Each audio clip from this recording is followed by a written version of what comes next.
Hello बच्चों। आज हम लोग एक लॉन्ग क्वेश्चन का आंसर पढ़ने वाले हैं। क्वेश्चन है कि फ्यूल्स के प्रबंध के सिद्धांत क्या हैं। ठीक है, तो पहले हम लोग थोड़ा फ्यूल का परिचय जान लेते हैं। हेनरी फ्यूल इनका नाम था। ये एक फ्रेंच मैनेजमेंट थ्योरिस्ट थे। इनकी थ्योरी जो है वर्कर्स को लेकर के इनकी थ्योरी आई थी, जो बहुत ज़्यादा चली भी 12वीं शताब्दी में। इन्होंने माइनिंग एकेडमी ऑफ सेंट इटिनेन, एक जगह है फ्रांस में है, वहाँ से 1860 में इन्होंने माइनिंग इंजीनियरिंग में ग्रेजुएशन किया था। 19 साल के इंजीनियर थे। इन्होंने कंपनी में काम करना शुरू किया। वहाँ इन्होंने जो है as a managing director 1888 to 1918 ये मैनेजिंग डायरेक्टर रहे।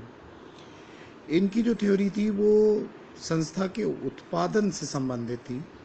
ठीक है, जो इनके साथ की कम्पिटिटिव इंटरप्राइजेस थी और ज़्यादा थी। तो इन्होंने अपनी थ्योरी निकाल करके क्या किया था कि इन्होंने प्रोडक्शन कॉस्ट पे कंट्रोल किया था। तो इन्होंने 4 फंक्शन मैनेजमेंट के पहले निकाले थे। वो थे planning, organising, directing and controlling. ये हम लोग पहले भी पढ़ चुके हैं। मैनेजमेंट के आज भी ये मेन फंक्शन माने जाते हैं। ठीक है, लेकिन इनका जो था, इनका जो वर्जन था वो थोड़ा सा डिफरेंट था। इनका था कि प्लान बनाओ, ऑर्गेनाइज करो, कमांड दो, कोऑर्डिनेट करो और कंट्रोल करो। ठीक है, फ्योल ये कहते थे कि किसी भी संस्था में जो भी एक्टिविटीज़ होती हैं, जो भी काम होते हैं, उनको जो है कुछ पार्टों में बांटा जा सकता है। वो पार्ट इन्होंने बताया, एक टेक्निकल हो सकती हैं एक्टिविटी, एक कॉमर्शियल हो सकती हैं, एक फाइनेंशियल हो सकती हैं, एक सिक्योरिटी की हो सकती हैं। ठीक है, अकाउंटिंग और मैनेजमेंट हो ही सकता है। इन्होंने और बताया कि मैनेजर में कुछ और क्वालिटी भी होनी चाहिए, जैसे physical, moral, education, knowledge, experience भी होना चाहिए। ठीक है, ये इस पे भी विश्वास करते थे कि प्रबंध की बहुत सारी थ्योरी हो सकती हैं जो कि इसको इम्प्रूव करने में मदद करती हैं, और ये लिमिटलेस है, मतलब इनकी कोई गिनती नहीं है। ठीक है, तो इन्होंने अपने अनुभव के आधार पर एक डेवलप किया कॉन्सेप्ट ऑफ एडमिनिस्ट्रेशन, कि कैसे प्रशासन किया जाए, इसका एक कॉन्सेप्ट इन्होंने बनाया। तो इन्होंने 14 प्रिंसिपल दिए, अपनी बुक में लिखा। इनकी बुक 1917 में आई। बुक का नाम था administration in style it general. तो ये इंग्लिश में हुई। ये पहले तो फ्रेंच में रही होगी, बाद में इसे इंग्लिश में जब किया गया तो उसका नाम रखा गया जनरल एंड इंडस्ट्रियल मैनेजमेंट। ठीक है, 1949 में। और ये बहुत ज़्यादा वर्ल्ड में मानी गई, बल्कि इनको जो है फादर ऑफ जनरल मैनेजमेंट भी कहा जाता है। ठीक है, तो हेनरी फ्योल के विषय में बस कुछ चीज़ें जो याद रखने की ज़रूरत है कि फ्रांस के थे, और इन्होंने जो है ये किताब लिखी, इसका इंग्लिश वर्जन ये था। इन्होंने मैनेजमेंट के जो सिद्धांत बताए वो तो हम लोग आगे पढ़ने वाले हैं। तो इन्होंने जो प्रिंसिपल बताए वो ये थे इनके इनके according: division of work, authority and responsibility, discipline, unity of command, unity of direction, order, scalar chain, centralisation and decentralisation, फिर है रेम्यूनरेशन ऑफ एम्प्लॉय, फिर है जनरल इंटरेस्ट, फिर था equity, stability of personal initiative, और स्पेंट दी crops. ठीक है, corps. अब इनके सबके विषय में हम लोग आगे पढ़ेंगे भी। क्या है, तुम लोगों को ध्यान ये रखना है कि अपनी फेयर कॉपी पे क्वेश्चन तो तुम्हें लिखना ही होगा कि हेनरी फ्योल के सिद्धांत बताओ। तो सिद्धांत में तुम्हें लिखने ये पूरे 14 हैं, लेकिन सब में से बहुत थोड़ा थोड़ा, जिससे कि उसकी मीनिंग क्लियर हो जाए। जैसे पहला लिखा हुआ है डिवीज़न ऑफ वर्क। ठीक है, इसका मतलब क्या था कि when employee are specialise, output can increase because they become increasingly skilled and efficient. इन्होंने बोला कि जब काम करने वाला स्पेशलाइज्ड हो, मतलब ट्रेंड हो, पढ़ा लिखा हो, सही से जानता हो अपने काम को, तो हम प्रोडक्शन को बढ़ा सकते हैं। A trained specialist who is competent to required who's competent is required to perform each job। एक ट्रेंड आदमी जो होता है वो एक किसी काम को बहुत अच्छे तरीके से करता है। इसलिए डिवीज़न ऑफ वर्क का मतलब जो हुआ वो किसी आदमी को स्पेशलाइज करने के लिए करता है। जैसे आदमियों को हमने काम बांट दिया, एक आदमी को काम दिया कि तुम्हें यही काम करना है, तो जाहिर सी बात है जैसे जैसे वो काम करता जाएगा वो वो धीरे धीरे ट्रेन होता जाएगा, वो सीखता जाएगा। तो ये फेयोल ने बोला कि the intent of division of work is to produce more and better work for the same effort. Specialisation is the most efficient way to use human effort. इन्होंने बोला काम का बंटवारा करने का जो मुख्य उद्देश्य है वो यही है कि हर बार ज़्यादा और अच्छा प्रोड्यूस हो, क्योंकि जैसे जैसे स्पेशलाइजेशन होता जाता है वो आदमी के काम करने को और एफिशिएंट बना देता है, मतलब आदमी और अच्छे से काम कर सकता है। ठीक है, फिर बाकी एग्जाम्पल वगैरह छोड़ो, उनमें बहुत ज़्यादा नहीं पढ़ना है। ठीक है, इनको लिखने की ज़रूरत नहीं है। ठीक है, एक इन्होंने वैसे जो एग्जाम्पल दिया ये जान लो। इन्होंने बोला in an organisation there are separate department for finance, marketing, production and human resource development etcetera. All of them have a specialised person. ठीक है, कई सारे डिपार्टमेंट होते हैं, मार्केटिंग का अलग है, फाइनेंस का अलग है। अब जैसे एक मार्केटिंग वाले बंदे से तुम कह दो चलो तुम अकाउंट बनाओ, नहीं बना पाएगा, नहीं समझ पाएगा। ठीक है, एक जो प्रोडक्शन वाला डिपार्टमेंट है जहाँ पे प्रोडक्शन किया जाता है, अगर उस बंदे को तुम कह दो कि चलो तुम मार्केटिंग करने जाओ, नहीं कर पाएगा। ठीक है, तो धीरे धीरे वही काम करते करते वो जो है वो एक तरीके का काम करते करते वो स्पेशलाइज्ड हो जाता है, फिर वो अपने काम को और अच्छे तरीके से कर सकता है। अगला है अथॉरिटी एंड रिस्पॉन्सिबिलिटी। इसमें लिखा हुआ है managers must have authority to give orders. Manager को ये अथॉरिटी, ये अधिकार होना चाहिए कि वो ऑर्डर दे सके। ठीक है, but they must keep in mind that with authority comes responsibility. लेकिन ये भी मालूम है कि अगर आपके पास अधिकार आता है तो अधिकार के साथ साथ आपके ऊपर जिम्मेदारी भी आती है। तो वही फेयोल ने बोला authority means the right to give orders and obtain obedience. There are two types of authority: official authority, that is authority to command, and personal authority, which is the authority of individual manager. Authority is both formal and informal. यहाँ उन्होंने बोला कि authority का मतलब हुआ right to give order और obtain obedience.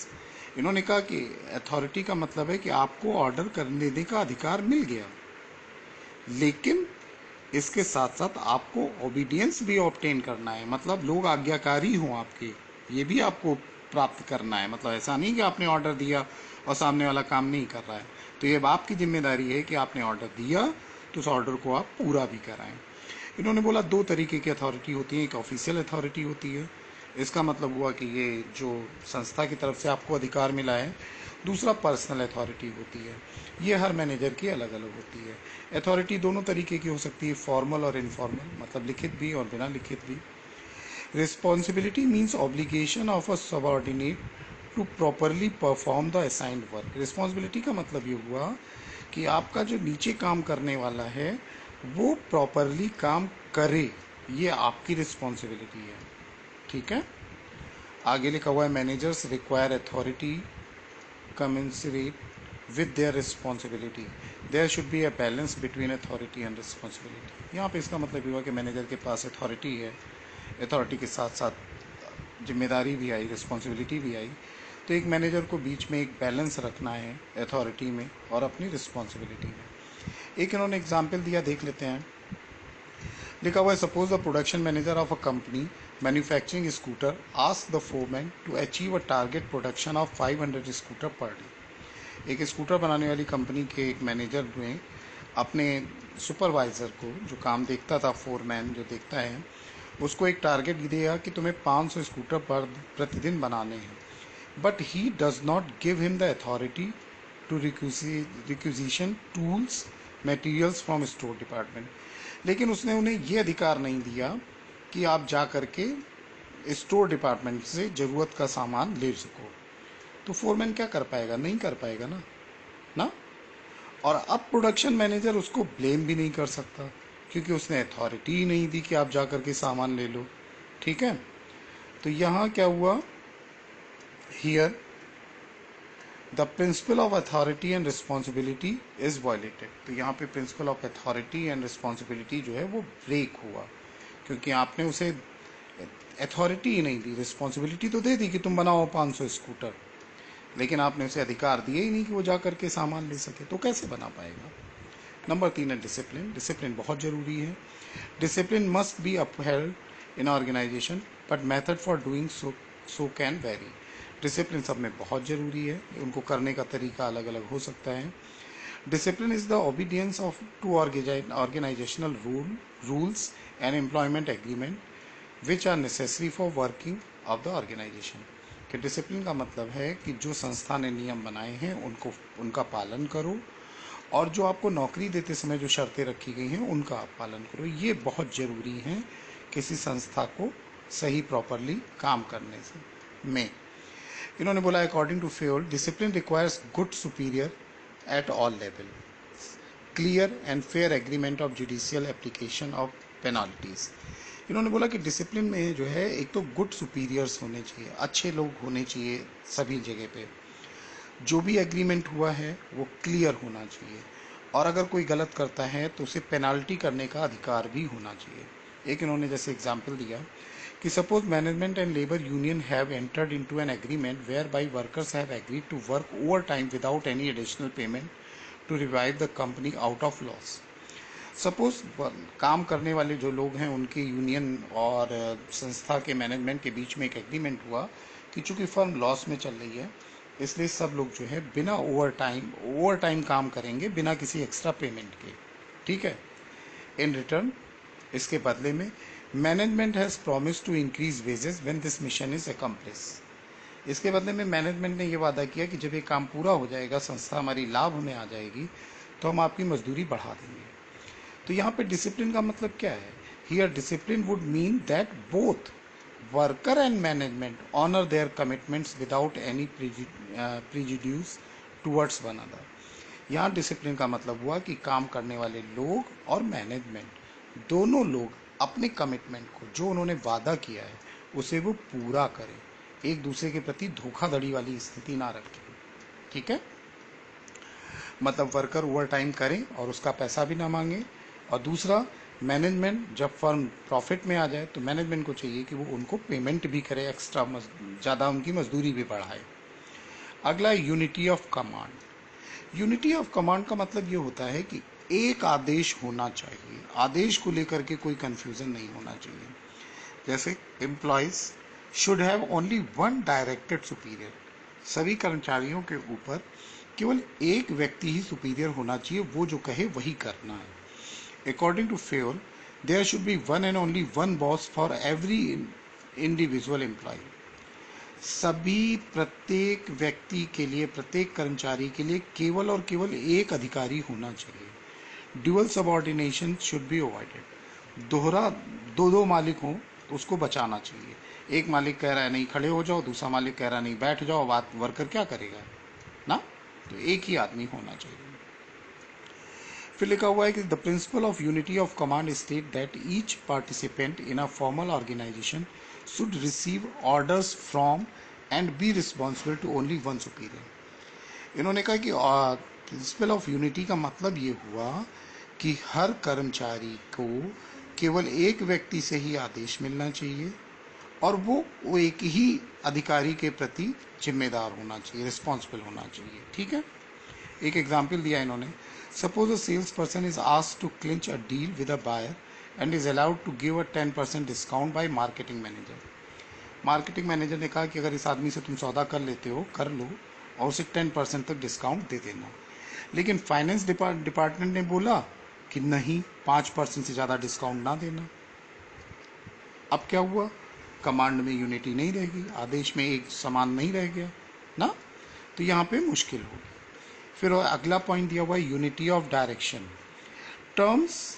Teams with the same objective would be working under the direction of one manager using one plan. एक plan पर काम करने वाले सारे लोग एक ही अधिकारी के अंडर होने चाहिए। इसका मतलब क्या हुआ? जो भी हम यूनिट या जो भी हम डिपार्टमेंट बना रहे हैं, उस डिपार्टमेंट में एक मैनेजर होना चाहिए, एक अधिकारी होना चाहिए जो ऑर्डर देगा, और सारे लोग एक ही तरफ काम कर रहे होंगे। All the units division of an organisation should be moving towards the same objective through coordinated and focused efforts. इसका मतलब ये हुआ कि हर डिपार्टमेंट केवल एक ही तरफ चल रहा हो।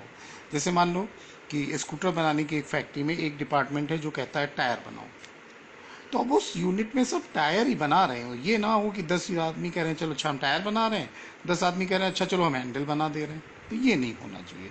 उस यूनिट के सभी व्यक्ति एक ही दिशा में काम कर रहे हों। ठीक है, आगे लिखा हुआ है each group of activity having the same objective must have one hand and one plan. मतलब सभी के पास एक जैसा काम होना चाहिए और एक ही दिशा में काम कर रहे होने चाहिए। एक एग्जाम्पल दिया है इन्होंने कि if organisation is manufacturing motorcycle as well as car, एक यूनिट, एक संस्था है जो कार भी बना रही है, मोटरसाइकिल भी बना रही है, then it should have to separate division for both of them. इसलिए उस कंपनी में दो अलग अलग विभाग होने चाहिए पूरे।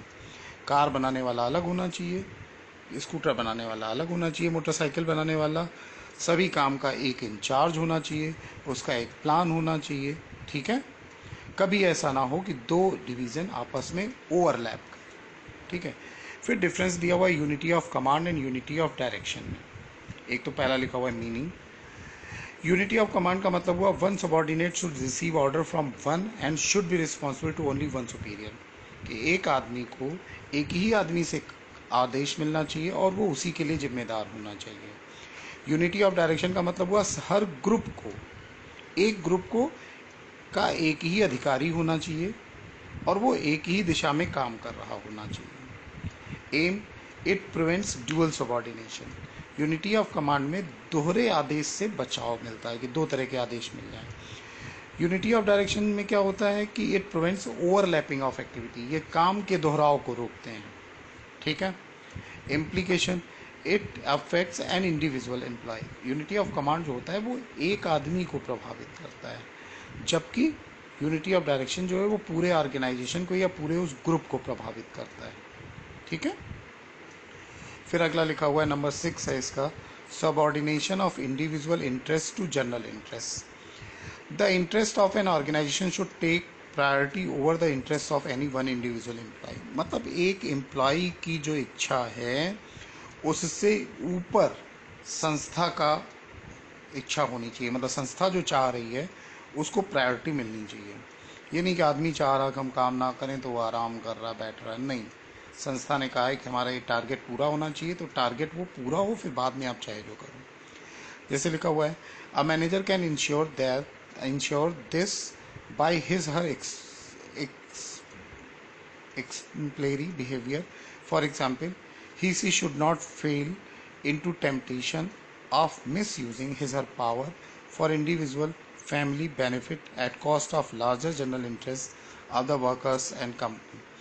यहाँ पे लिखा हुआ है कि इसको एक मैनेजर को करना चाहिए। मैनेजर इसे कैसे कर सकता है? अपने बिहेवियर के कारण, अपने व्यवहार से इसे कर सकता है। एग्जाम्पल दिया हुआ है कि उसे जो है मिसयूजिंग नहीं करना चाहिए अपने पावर को। ठीक है, अपने परिवार या किसी के बेनिफिट को लेकर के। ठीक है, इससे क्या होगा, इससे जैसे वो अपनी फैमिली के इंटरेस्ट की जगह पे फर्म की इंटरेस्ट पे ज़्यादा ध्यान दे। इससे क्या होगा कि जो उसका स्टेचर है, जो उसका जगह है, वो लोगों की नज़र में और ऊपर होगी। और दूसरा, ऐसा ही बिहेवियर बाकी लोग करेंगे। एक्सप्लेनेशन दिया हुआ है, जैसे लिखा हुआ है every worker has some individual interest for work in a company. हर वर्कर का अपना कुछ ना कुछ इंटरेस्ट होता है किसी कंपनी में काम करने का। The company has got its own objective. Company का अपना अलग उद्देश्य होता है। एग्जाम्पल दिया हुआ है कि a company would want to get maximum output from the employee at competitive cost. मतलब जो संस्था है वो चाहती है कि सैलरी जो हम दे रहे हैं उस पर हमें ज़्यादा से ज़्यादा आउटपुट मिले, जबकि एम्प्लॉय जो है वो चाहता है maximum salary with working at least, कि काम हमें कम से कम करना पड़े, सैलरी सबसे ज़्यादा मिले। अब इस सिचुएशन में क्या होगा? ठीक है, एम्प्लॉय जो वर्कर है वो ज़्यादा कंसेशन मांगेगा, जो कि किया नहीं जा सकता। ठीक है, इन सारी सिचुएशन में क्या करना है कि ग्रुप का जो इंटरेस्ट है उसे उसके सामने रखना है। उस लोगों का जो अपना इंटरेस्ट है उसको जो है किनारे रखना है। ठीक है, अगला लिखा हुआ है remuneration of employee. Employee satisfaction depends on fair remuneration of everyone. कोई अगर कर्मचारी तभी संतुष्ट होता है जब उसे अपना काम का पैसा मिल रहा हो। ठीक है, जितना वो काम कर रहा है उसके अकॉर्डिंग उसे पैसा मिल रहा हो। तो the overall pay and compensation should be fair to both employee and the organisation. जो भी पे किया जा रहा है, जो भी पेमेंट किया जा रहा है, वो संस्था के लिए और कर्मचारी के लिए, दोनों के लिए सही होना चाहिए। तो इसका मतलब बस खाली यही है कि जो भी मजदूरी उन्हें मिल रही है वो उचित मजदूरी मिलनी चाहिए। ना कम हो ना ज़्यादा हो। ठीक है, तो 7 सिद्धांत हम लोगों ने आज पढ़ लिए। बाकी के 7 नेक्स्ट वीडियो में आएंगे। इन 7 को तुम लोगों को फेयर कॉपी पे लिखना भी है। सबके विषय में 2-2, 3-3, 4-4 लाइनें लिख लेनी है, और बाद में आगे जगह और छोड़ भी रखना, क्योंकि अभी आगे 7 और हैं। ठीक है, तो बाकी नेक्स्ट जो होगा वो नेक्स्ट वीडियो में मिलेगा।